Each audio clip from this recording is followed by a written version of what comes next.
Driving through downtown Salt Lake City last week, I got behind an old man, and he was in a van. And when I got alongside of him, I recognized him, and he is a retired professor of humanities from University of Utah.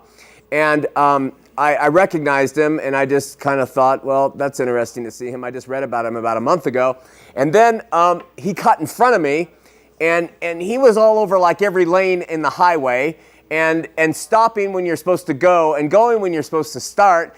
And I was really tempted for about 20 seconds to say, he doesn't know what he is talking about when it comes to the humanities, because he doesn't know how to drive a car. Now, ever since our ministry began back in 2005, LDS Defenders of the Faith, primarily in blogs and on online forums and emails, have attacked my person. Those are ad hominem attacks. And this is a standard operational procedure for people trying to defend and protect the group or organization from defenders or attackers. In the book, The God That Failed, the author explains that this is the first tactic communists take when dealing with a defector who tries to assassinate, and they do that by trying to assassinate their person. He has never been a communist. He was a very bad communist. There was something dark about him. He was never really truly one of us. And Mormon defenders are really no different. Since forming the ministry, these self-appointed apologists, along with some Christians, have accused me of almost every immorality and failure you can imagine.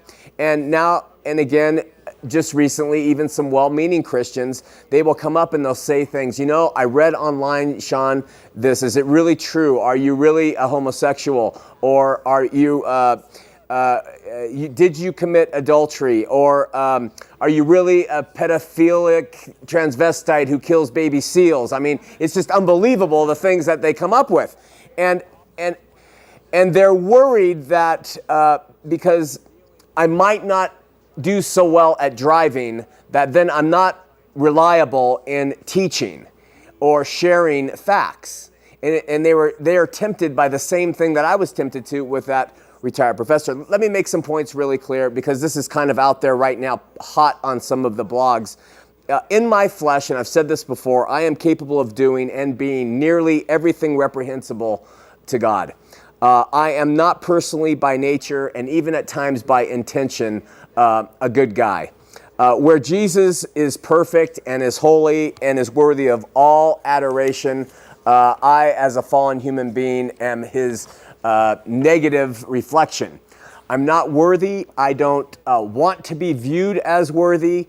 I don't want to be seen as anything but a sinner saved by grace.